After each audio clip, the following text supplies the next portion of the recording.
अनमोल वचन अखिल भारतीय संत मत सत्संग के संस्थापक और गृहस्थ में आनंद योग के जनक परम संत महात्मा परम पूज्य श्री यशपाल जी महाराज अर्थात परम पूज्य भाई साहब जी द्वारा प्रतिपादित इन अनमोल वचनों का पालन करना अति आवश्यक है। ये वचन हमारी गृहस्थ आध्यात्मिक साधना के लिए मूलभूत सिद्धांत हैं, जो इस प्रकार हैं। हम दुनिया की हर चीज की कीमत आंकते हैं, अपने मानव जीवन की कीमत भी जाने व परमात्मा की प्राप्ति हेतु साधना करें। मनुष्य योनि एक उपहार है, इसीलिए परमात्मा को धन्यवाद देते हुए आधा घंटा प्रातःकाल, आधा घंटा सायंकाल पूजा अवश्य करें। सत्संग, सतनाम व सद्गुरु को प्राथमिकता देते हुए इसी के आधार पर ध्यान योगाभ्यास अवश्य करें व गृहस्थ के कार्यों को परमात्मा का कार्य समझकर उसी की याद में संपन्न करें। हर समय यह ध्यान रहे कि गुरु कृपा द्वारा परमात्मा की पवित्र सत्ता का हमारी आत्मा में वास है, अतः मन में निरंतर अपने इष्ट देव का जाप करें। मान सम्मान की इच्छा ना करें व अपमान से दुखी ना हो। परमात्मा के अतिरिक्त किसी और का भय ना करें। दूसरों की बुराई न करें, न सुने, सत्य व मधुर बोलें, अश्लील शब्द मुंह से ना निकालें, सभी से नम्रतापूर्ण व सुंदर व्यवहार करें। धर्म पत्नी के अतिरिक्त अपने से बड़ी से माता जैसा, बराबर की से बहन जैसा व छोटी से पुत्री जैसा व्यवहार करें। सांसारिक जीवन यापन की आवश्यकताएं अंतहीन है, इसलिए अधिक से अधिक समय सत्संग में व धन परोपकार में खर्च करें। याद रखें, न स्त्री माया है, न धन दौलत, न ही परिवार। माया वह है जो हृदय को परमात्मा से दूर हटा दे। अतः निरंतर सत्संग और सद्गुरु की शरण में रहने का प्रयास करें। भोजन अपने इष्ट को अर्पण कर प्रसाद रूप में परमात्मा की याद में करें। रात्रि में सोने से पहले अच्छे बुरे कार्यों का आत्मनिरीक्षण कर उसका समुचित पश्चाताप करते हुए ध्यान करें व प्रभु की गहरी याद में ही विश्राम करें। परमात्मा तू ही है, तेरी इच्छा पूर्ण हो।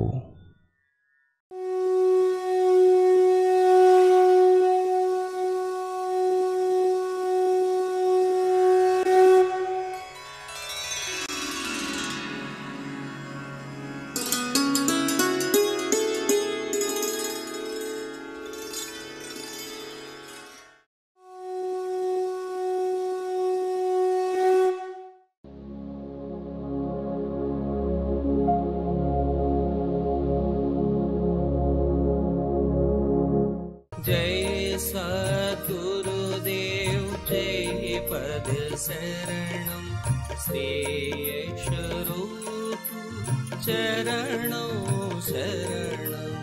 जय सद्गुरुदेव जय पद शरणं श्रेयस्वरूप चरणों शरणं।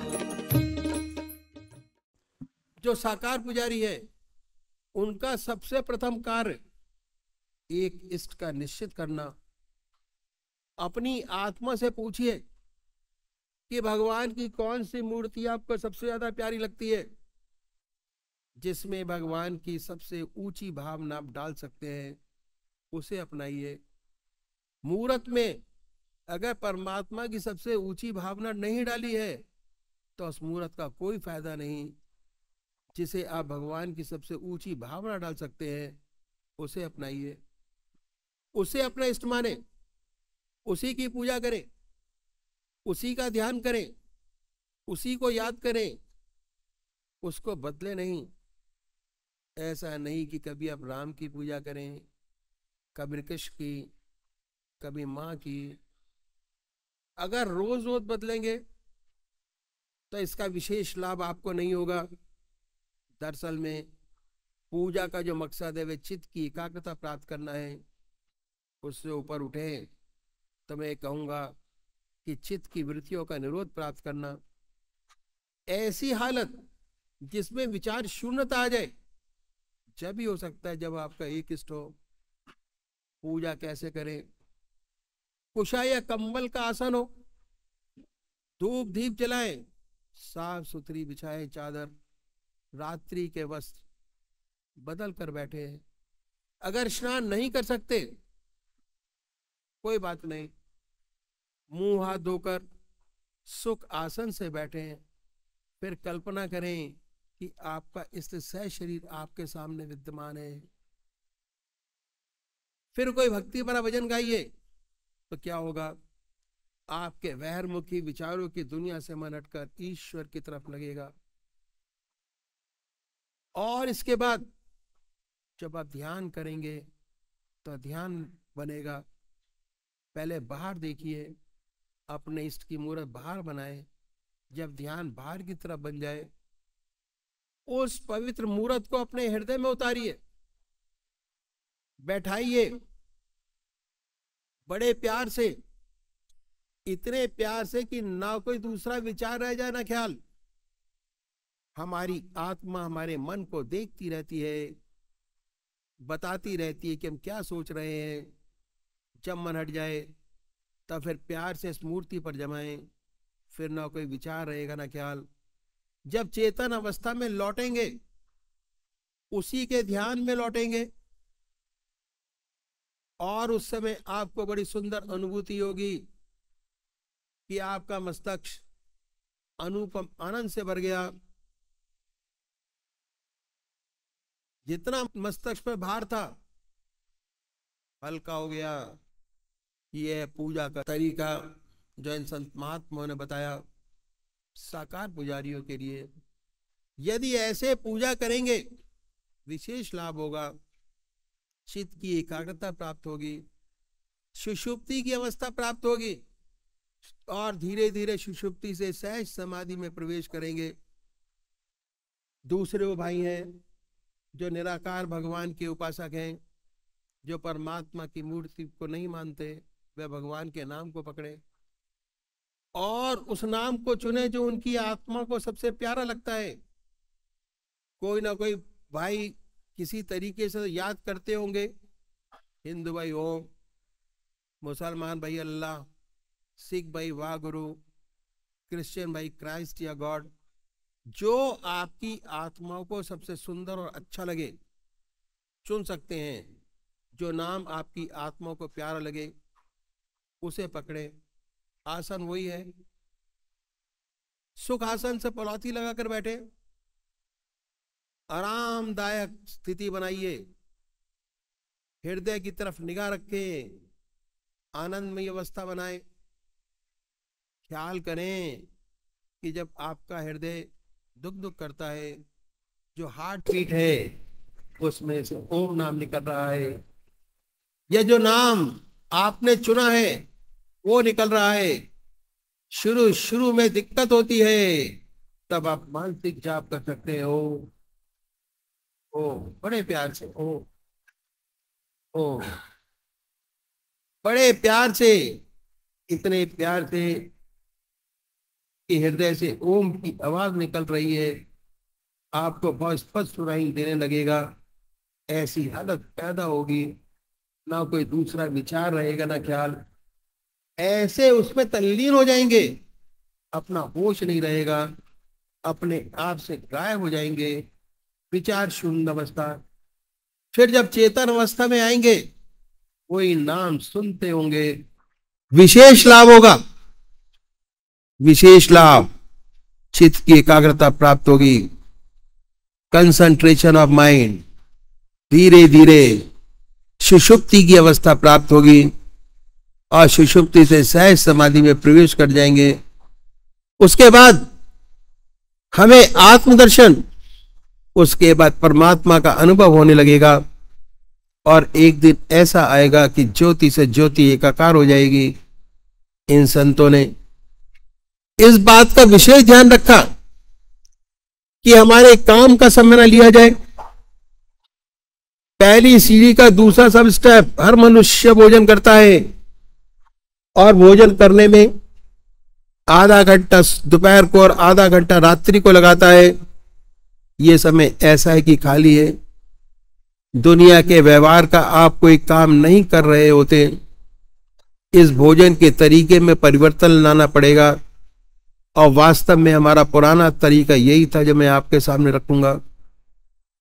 वेस्टर्न कल्चर की हमारे ऊपर छाप पड़ी और हमारा स्टैंडर्ड 2.5 फुट ऊंचा हो गया। पहले जमीन पर बैठकर भोजन करते थे, अब मेज कुर्सी पर बैठकर भोजन करते हैं। इस बात में कोई नुकसान नहीं। क्या विशेष है कि जितने दुनिया के वार्तालाप है वे हम खाने की मेज पर करते हैं, क्योंकि हमने अपने आप को वेस्टर्नाइज कर लिया, पश्चिम सभ्यता को अपना लिया। इस तरीके में तब्दीली लानी होगी यदि आप आध्यात्मिक जिंदगी चाहते हैं। अब वो परिवर्तन क्या है कि जब भोजन आपके सामने आ जाए, अपने भगवान को अर्पण कर दीजिए। हर ग्रास, हर कौर अपने इष्ट की याद में खाए। ना कोई ग्रास बिना परमात्मा की याद के पेट में जाए, ना कोई चीज बिना परमात्मा की याद के पिए। अभ्यास भोजन की एक विशेषता है। भोजन जिन विचारों में डूब कर किया जाता है, जो खून बनेगा उन्हीं विचारों का रंगा हुआ बनेगा। यदि आप भोजन भगवान की याद में करेंगे तो दिन में जब भी आप खाली होंगे ऑटोमेटिक परमात्मा की याद आएगी, ईश्वर की भक्ति के लिए। जब तक आपका खून नहीं बदल जाता भक्ति नहीं आती। भगवान श्री कृष्ण ने साधक की दृष्टि से 4 विशेष बात बतलाई। पहली आहार की शुद्धि, दूसरी विहार की शुद्धि, तीसरा अभ्यास और चौथा वैराग। तो ये है आहार की शुद्धि जो हमें करनी है। इन संतों ने बड़ा आसान तरीका बताया कि कैसे आसानी से, सहूलियत से ये हो जाए। यदि इस तरीके से भोजन करेंगे, जो खून बनेगा वह परमात्मा की याद का रंगा हुआ बनेगा। जब भी आप खाली होंगे स्वतः ईश्वर की याद आएगी अपने आप, और दूसरी तरफ मन नहीं जाएगा, क्योंकि आप भोजन परमात्मा की याद में कर रहे हैं और पूजा में भी परमात्मा की याद करते हैं। तो ये आधा घंटा दोपहर भोजन का, आधा घंटा रात्रि भोजन का समय पूजा में बदल जाएगा। और तीसरी बात क्या है कि स्वादेंद्रिय निग्रह पर बड़ा भारी जोर दिया इन संतों ने। जब तक स्वाद पर कंट्रोल नहीं होता, आत्मा की सारी इंद्रियों पे कंट्रोल नहीं हो पाता। स्वाद पर कंट्रोल करने का बड़ा सुंदर सभ्य तरीका इन संतों ने बताया। बहुत से महात्मा बहुत कष्ट उठाते हैं स्वाद पर कंट्रोल करने के लिए। स्वाद पर कंट्रोल करने के लिए कोई फीका खाता है, कोई मीठा छोड़ता है, कोई सारी चीजें मिलाकर खाते हैं, बड़ा तप तपस्या करते हैं। कोई महात्मा तो घास घोट कर पीते हैं। हमारे सद्गुरुओं ने बड़ा रैशनल तरीका बताया कि परमात्मा की याद में भोजन कीजिए, ऑटोमेटिक स्वाद निग्रह हो जाएगा। स्वादों से आप ऊपर उठ जाएंगे। अब आपके पूजा के 2 घंटे हो गए। आधा घंटा सुबह पूजन, आधा घंटा दोपहर का भोजन, आधा घंटा रात्रि भोजन, आधा घंटा शाम पूजा, 2 घंटे। अब ये देखा कि जब 2 घंटे का हमारा शेड्यूल पूजा का बना, तो थोड़ा थोड़ा अभ्यास और करें, जिससे कि और आसानी से परमात्मा की याद बखूबी आने लगे। संतों ने बताया कि हर मनुष्य रात को सोता है, सोने में 6 घंटे लगाता है। 6 घंटे सोना, सोने से पहले 20 मिनट अगर परमात्मा को दे दे, सिर्फ 20 मिनट, बहुत बड़ी बात हो जाएगी। विहार की शुद्धि हो जाएगी। भगवान श्री कृष्ण ने विहार की शुद्धि पर बड़ा भारी जोर दिया। कैसे होगी इसका तरीका संतों ने बताया। जब दुनिया के सारे काम आपके समाप्त हो जाए, आप अपनी चारपाई पे बैठिए। आसन लगाने की जरूरत नहीं है, बैठकर 2 काम कीजिए। पहला, आत्मनिरीक्षण कैसे करें। अपनी आत्मा से पूछिए कि आज आपसे कोई अच्छा काम बना क्या, ऐसा काम जिससे किसी दूसरे की आत्मा को प्रसन्नता हुई हो। अगर ऐसा कोई परोपकार का काम आपसे बना है तो उसे भगवान के अर्पण कर दीजिए कि हे प्रभु, आपकी दया कृपा से बना। इस सेवक में कहां शक्ति है कि इससे कोई अच्छा काम बने। आपने अवसर प्रदान किया और हो गया। इस अच्छाई को अर्पण कर दीजिए अपने इष्ट को, अपने परमात्मा को, अपने भगवान को। फिर सोचिए कि आप में कोई कमी तो नहीं है, कोई खराबी तो नहीं है। अपनी आत्मा से पूछिए। इसके लिए किसी गुरु की आवश्यकता नहीं है। आपकी आत्मा सबसे बड़ा गुरु है। अगर आत्मा कहती है कि नहीं है तो बड़ी अच्छी बात है। अगर कहती है कि झूठ है, कपट है, आपकी जिंदगी में काम है, क्रोध है, लोभ है, मोह है, अहंकार है, अगर कोई ऐसी चीज नजर आती है तो इसके लिए प्रायश्चित करना बहुत आवश्यक है। और हम भगवान के सामने प्रायश्चित करें कि परमात्मा हमें इन कमियों से मुक्ति करे। प्रार्थना बहुत बड़ी चीज है। परमात्मा के सामने अगर ऐसा करते हैं तो भगवान हमारी आत्माओं को बहुत ऊंचा उठाता चला जाता है। और प्रार्थना करने का सबसे अच्छा तरीका ये कि अपनी आत्मा से पूछें कि हमसे ये जो छोटे से काम हो जाते हैं गड़बड़ वाले, बड़ी गड़बड़ है, उसमें से सबसे छोटी बात को पकड़े, बड़ी को ना पकड़े। जो आदतवश हो जाते हैं, जैसे गप लड़ाने की आदत पड़ गई है, उसमें झूठ बोल जाते हैं, इससे कोई फायदा तो नहीं, झूठ तो झूठ है, बिना मतलब क्यों बोले। अगर आपकी आत्मा इस काम को करने के बाद दुखी होती है, कुड़ती है, ऐसी छोटी छोटी बातों को पकड़िए।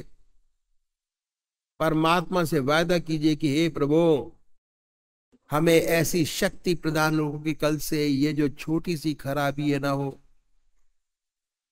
परमात्मा से वादा कीजिए और अगले रोज से छोटे से दुर्गुण को छोड़ दीजिए। अगर आप छोड़ते चले जाएंगे, आपकी विल पावर, इच्छा शक्ति बढ़ती चली जाएगी। धीरे धीरे बड़ी बड़ी कमियां, खराबियां जो आप में हैं, जिन्हें आप सोचते हैं कि ना जा पाएंगी, उनमें भी परिवर्तन होता नजर आएगा। वह भी छूटती नजर आएंगी।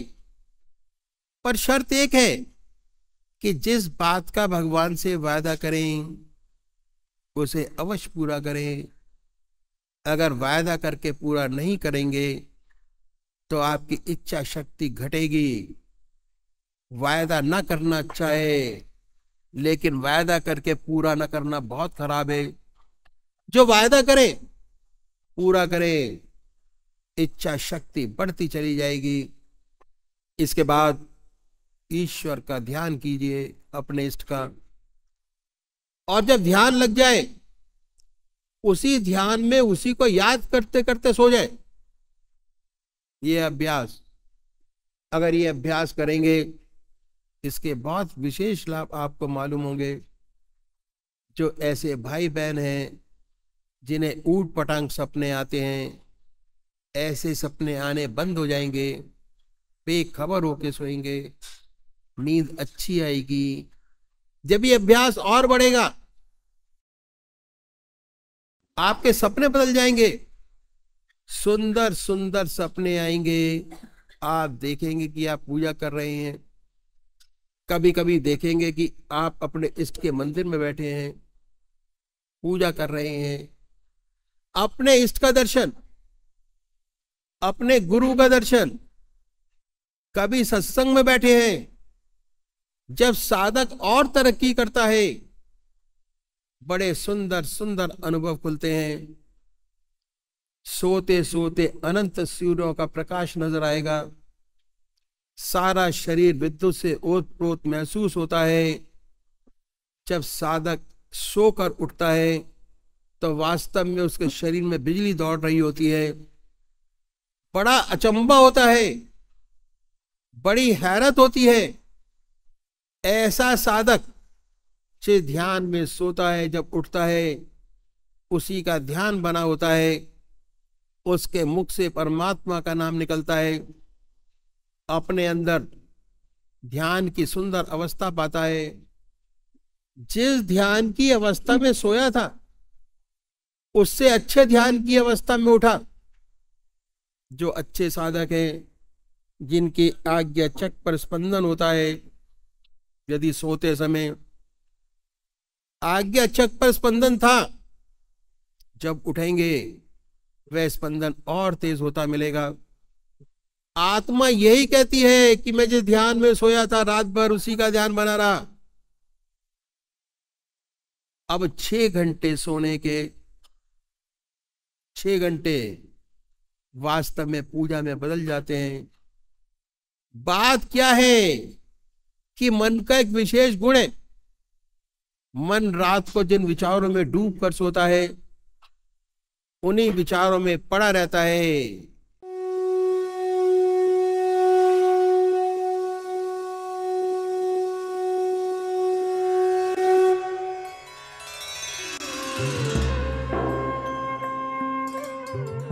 ध्यान योग के कार्यक्रम आनंद योग से निशुल्क जुड़ने के लिए संपर्क करें 9810239677।